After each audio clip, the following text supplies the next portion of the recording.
You're listening to the Cannabis Reporter radio show with Snowden Bishop, proudly sponsored by Sunstate Technology Group.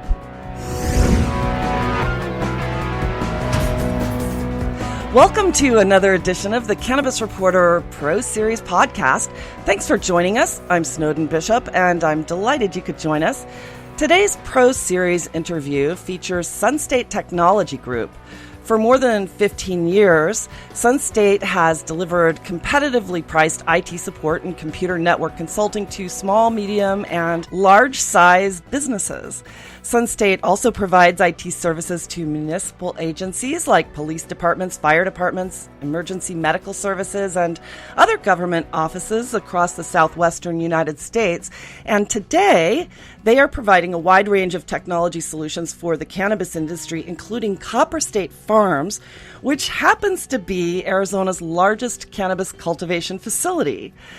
Joining me for the interview is Dustin Byars, Sunstate's head of operations, who's here to talk about the ways in which security and IT solutions not only protect cannabis enterprises, they can also enhance productivity and improve the bottom line. Thank you, Dustin, for joining me today. I'm glad you're here. Hey, no problem. Thanks for having us. You're certainly welcome. So before we go into the advantages of Sunstate's IT solutions, please tell me a little bit about what you do in your role as operations manager. Sure, definitely. So you're talking about Copper State. I'm actually at Copper State installing cameras on their south 20 acres. Great. So I've been with Sunstate for about 6 years now. And in that time, I think I've held and worked in every position at the company besides technical, hands-on with computers. I'd like to think I'm smart, but not that smart. So as far as the day-to-day, we're definitely entrenched in sales, installs, so making sure that what we're selling to the client, I'm able to make sure that the service delivery to the customer is matched with what we originally agreed to. And then as well as the admin things, such as creating and perfecting SOPs and things like that help drive the business more strategically. So you mentioned that you're actually at Copper State today. Tell me a little bit about the solutions that you provided for Copper State when you approached them.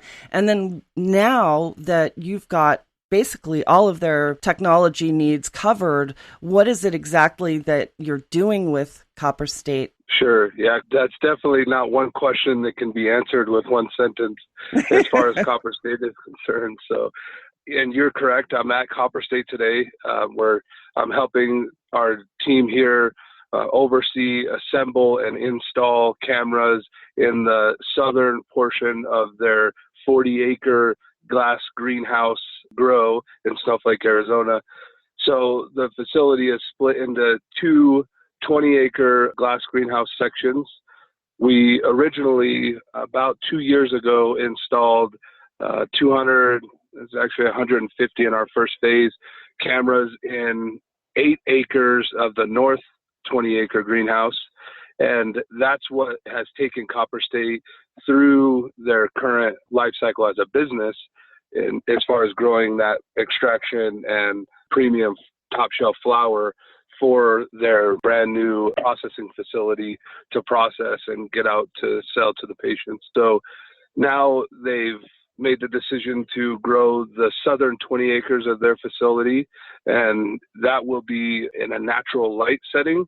So instead of using a LumaGrow type of light to control how much light deprivation the plants get, this other section will be natural light growth.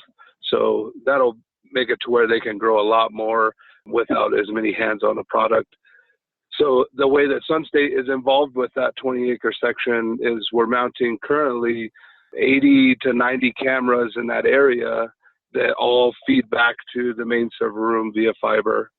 So when we first started, back to the beginning of the relationship, one of our leaders at our company, Stuart Hensley, was on city council, and when Copper State was proposing buying this facility in Snowflake, Arizona, obviously I went to every council meeting to try to position ourselves so that when the council voted it to come in, Sunstate was positioned to get the cameras and the access control and computers and whatnot. So in the beginning, our relationship started out really small. In fact, we were only invoicing them $500 a month with probably 3 or 4 computers, no cameras, no doors, nothing.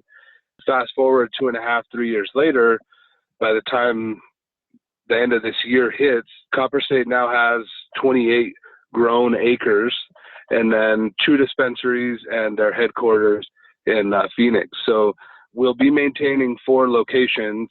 And at this specific point in time, we're not only doing the cameras in the southern 20 acres of their facility in Snowflake, but we also have people on site today at their Thunderbird facility and their Tempe facility getting the cameras and access control set up so that we can get those locations up and going.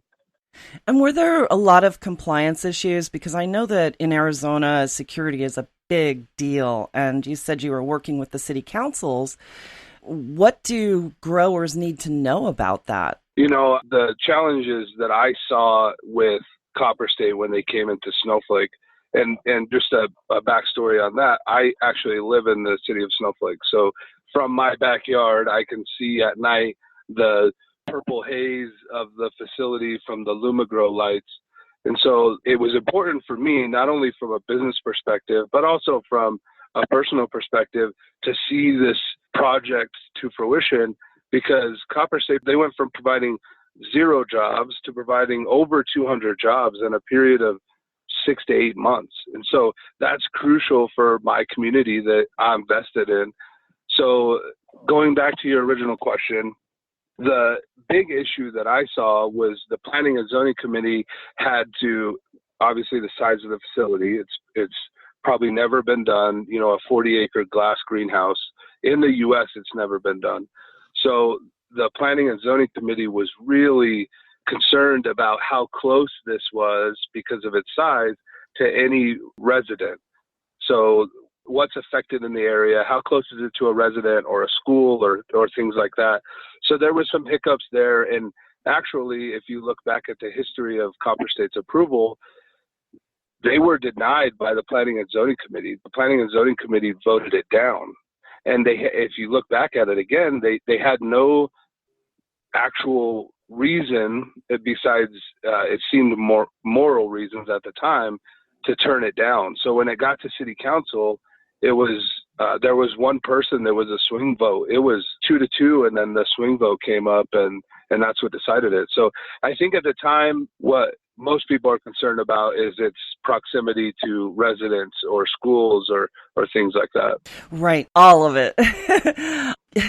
So here's the interesting part.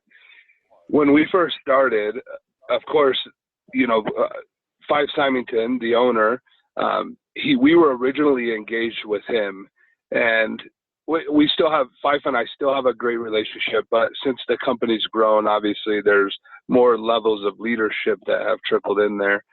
And so when we first started, though, Fife and I met, and he gave me the DHS guidelines. And as I'm reading through the guidelines, I'm seeing that what the state requires a facility to have for their camera setup, it's very vague and it's very low level, if you will. So you don't need much to get going. And so it was interesting for me to see that. And then now I have to take that knowledge and try to figure out how to put cameras to cover all the plants in an 8 to 10 acre grow at the time. So Fife made the decision that he wanted to go over. He said, whatever their requirement is, I want more. I want every square inch of this place covered. So with that knowledge, again, going back to our camera vendor and saying, hey, this is the facility we have, they're like, we've never done it before, you know, and they're a national company, global company. And so it took a lot of engineering and planning on our side to figure out how to mount these cameras in a way that the curtains could still close to black out this glass greenhouse, because again, light can shine through anywhere, and these plants need 100% darkness in those deprivation periods. And so fast forwarding to the inspection day. Inspection day, we have all the cameras programmed. The facility is lit up. It's perfect. The coverage is great. all the doors inside and out. You have to cover the inside of the door, and the exit and the entrance. Everything was done. DHS comes on site. We're there the day of inspection just to make sure everything goes off without a hitch. And they looked at 2 camera angles. They wanted to see the inside of a door, and they wanted to see how far 360 camera. So we used a camera at Copper State that most people don't use because it's price prohibitive. It's a 360 camera. So it literally views 360 degrees underneath of where it's mounted. So they wanted to see the distance that could be viewed on that camera, which is phenomenal. So they literally viewed those 2 things. They walked through the facility, and by the time they got back, which is to walk this facility, if I came and gave you a tour so that you could see our equipment, it'd be a half a mile to a mile tour that you'd be walking. So by the time DHS got back, they're like, oh, we forgot to look at the panic buttons. And the lady said, well, I'm not going back out there, so you can take pictures and send them to me. So interesting. The DHS guidelines are vague at best. Yeah.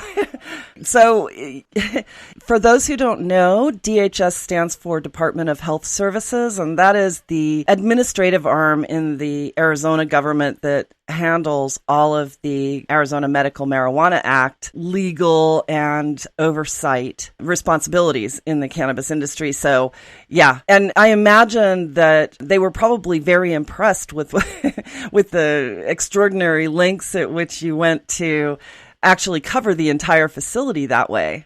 Well, yeah, I mean, going back to my previous statement, you have to, when you think about a facility of this size, you have to think that in a typical grow, you walk down a hallway, there's several rooms that are cordoned off by, drywall walls, but the hallways aren't bad. You get 100-foot hallway.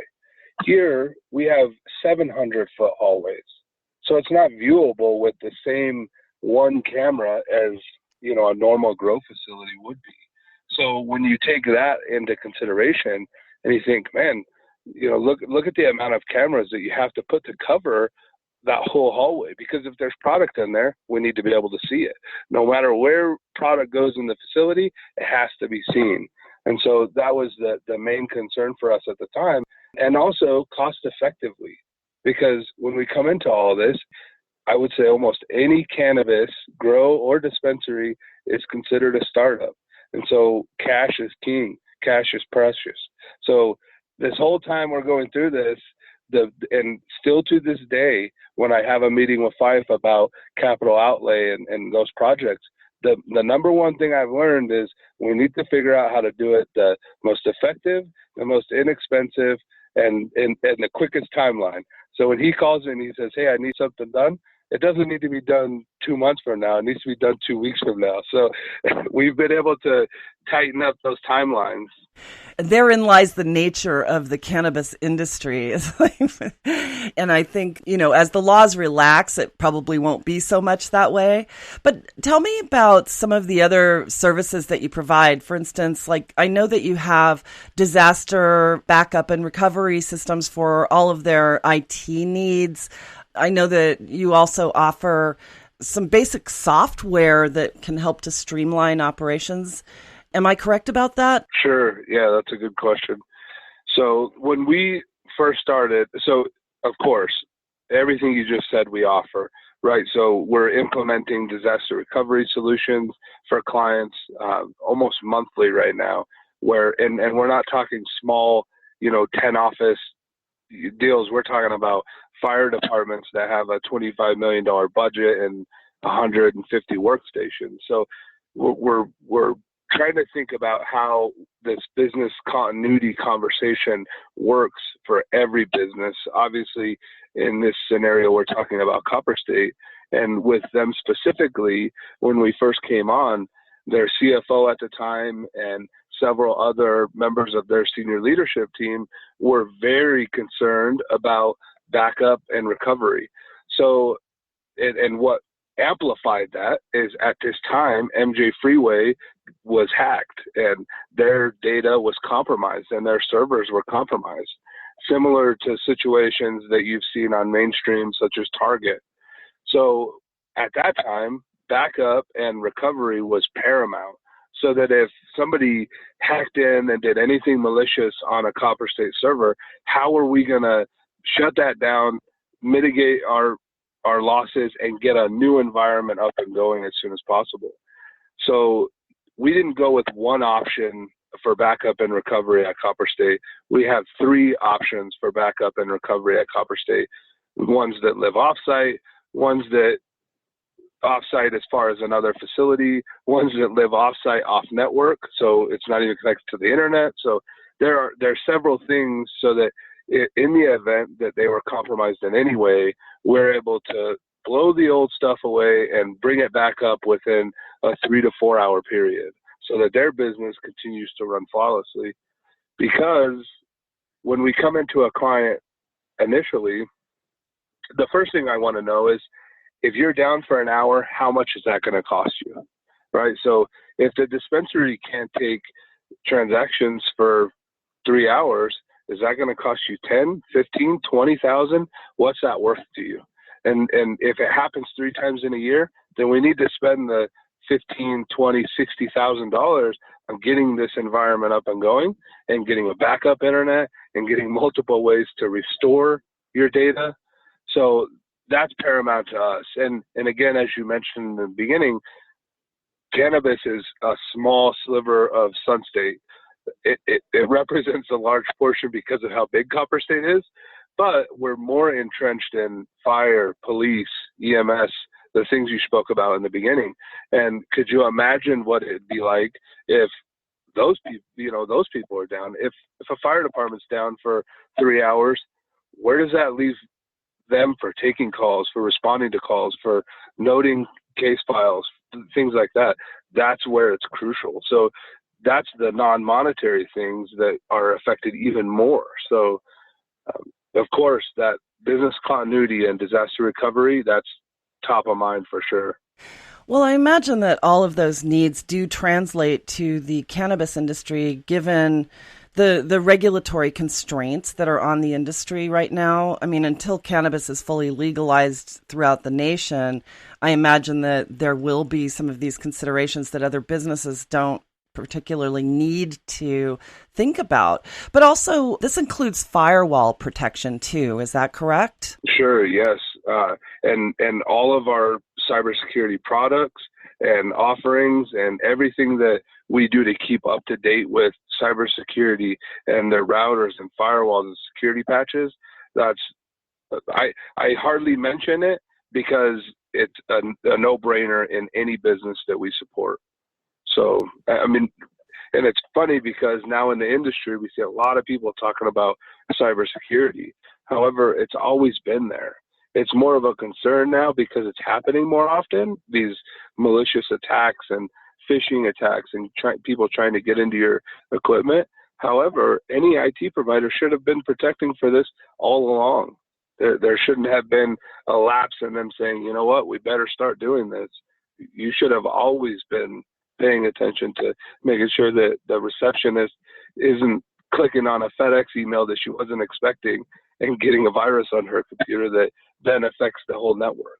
Yeah, it's interesting that you mentioned that. And with the cannabis industry particularly, there's a learning curve because it's such a new industry. And to remind people to think about these things is actually probably very important, especially in this competitive environment when you have IP, intellectual property that could easily be stolen, that could really harm a cannabis cultivation operation. So it is important. The other thing to consider in all of this is that we're not talking about just protecting a grow that has, intellectual property in a grow is important. You're correct. Formulas, strains, all of that is important. But also on the dispensary side, look at the information that we're now collecting from our patients, right? We're collecting all, medical records, sometimes their DA cards. That kind of stuff is important as well. And that affects your consumers and your end users. So that's another level of importance that can't be missed. You know what? I hadn't thought about that, and thank you for mentioning it. And that is very important for this industry. Absolutely, you're right. I understand also with security for cannabis industry, that's going to involve also securing your on-site access and badges for employees and, ways to keep the public out, basically. Tell me a little bit about what those solutions look like. Yeah, it's definitely important that when we walk into a dispensary or we walk into a grow facility, that no regular person that's coming in on a tour or what have you, or a contractor that's working in the facility has any access to any areas or rooms that have product in them. So that's key right there. Additionally, what we've had to do at Sunstate is we've had to, several employees, myself included, have had to get our DA cards so that we can be around the product unescorted, or so that we can be around the product and work around the product where we're not having to be watched 24/7. And the way that translates to a regular contractor or what have you is when somebody is onboarded and they're given an access card to the facility, you can access the front door, you can access the back door, you can access these 5 doors, if you will, and that's all you can access. If you try to badge another door, I'm going to get an alert. So that alert comes directly to the director of security, and then in addition, it attaches 10 seconds of camera footage to that alert so that I can see, was it John swiping Susie's card, or was it Susie swiping John's card, or was it not any of those people that we know at all? So if you try to access doors that you cannot, that's when it throws those flags up. And with a facility like Copper State, and having 4 locations, all 4 locations link back to the same card.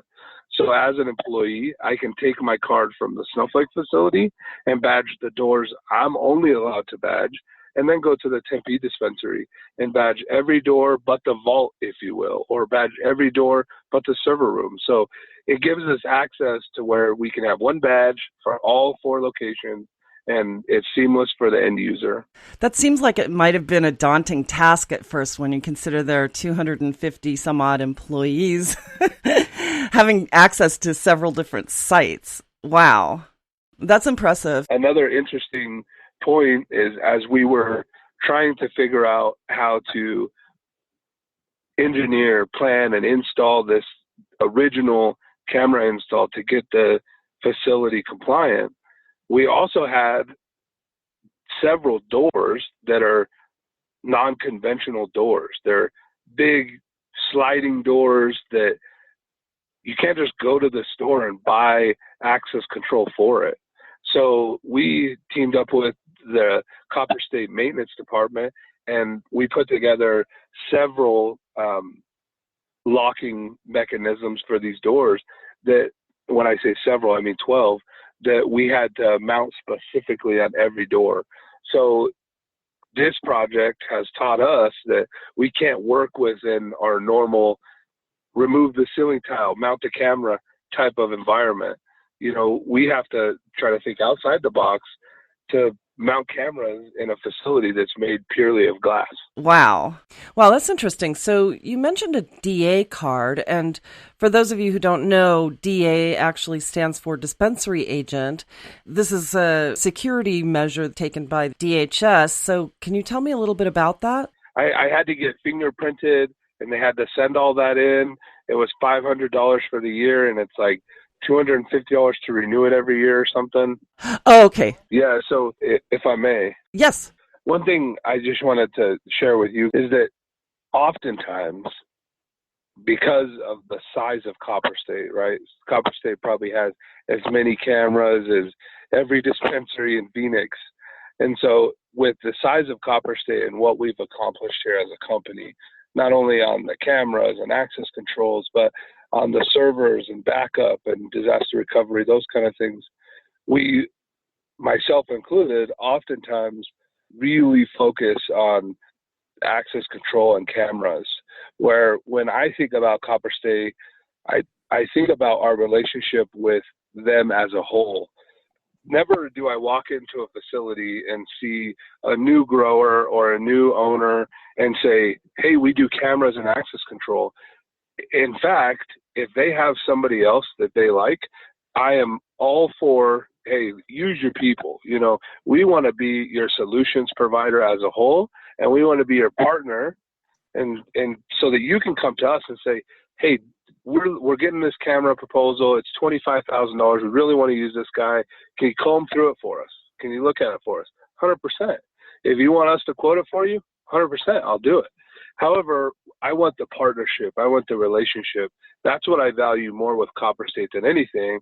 And that's why we take so much pride in the work we do for them, because the relationship we've built with them is more than cameras. It's more than access control and servers sitting in a server room.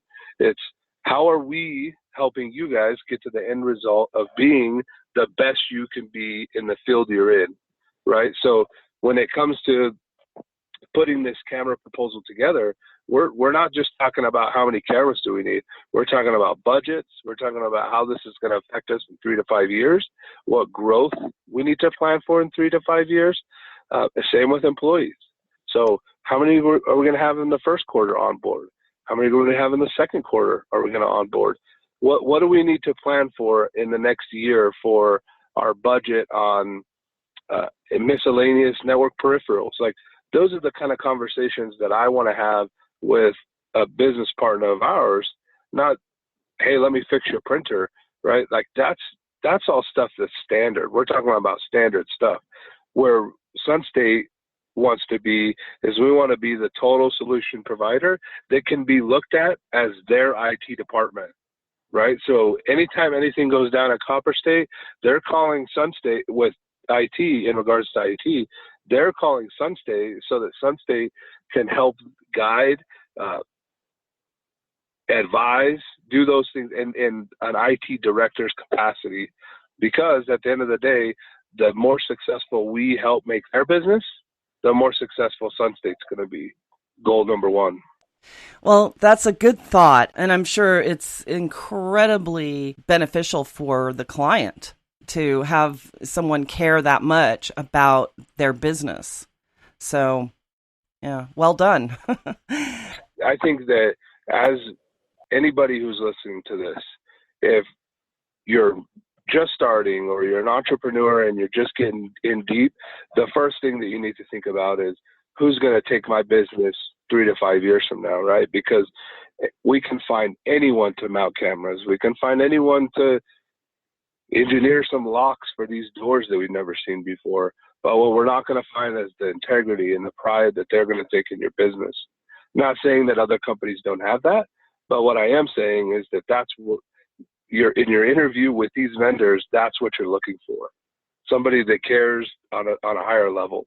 And that's critically important. So thank you for sharing that. So this is all really helpful information, Dustin, and I thank you for your insights.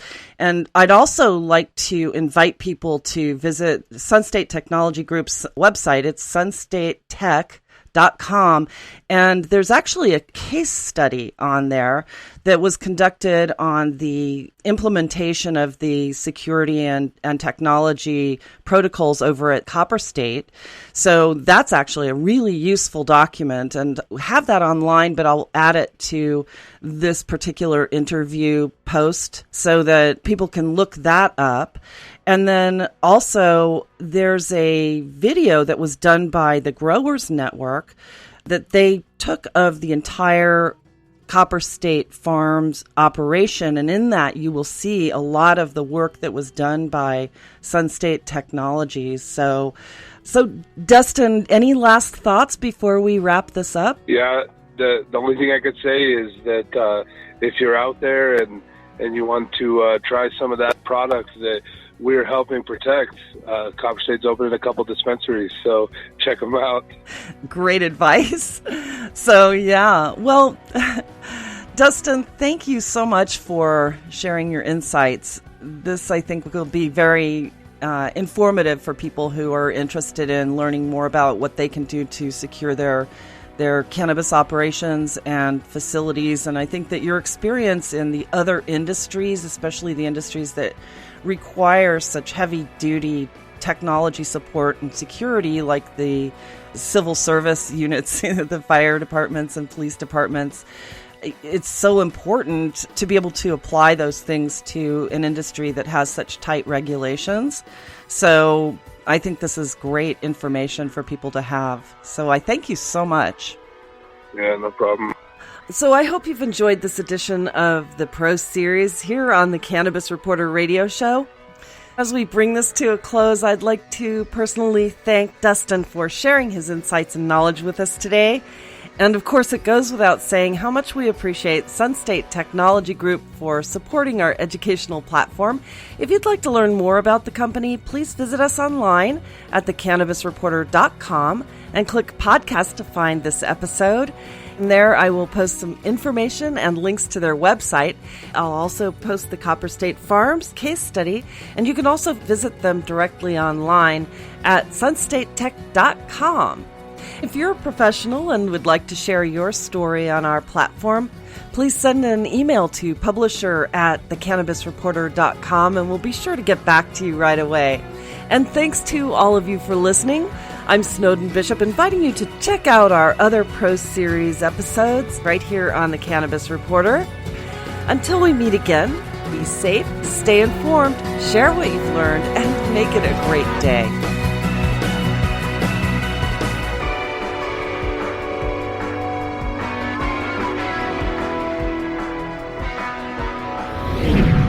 You've been listening to the Cannabis Reporter radio show, proudly sponsored by Sunstate Technologies.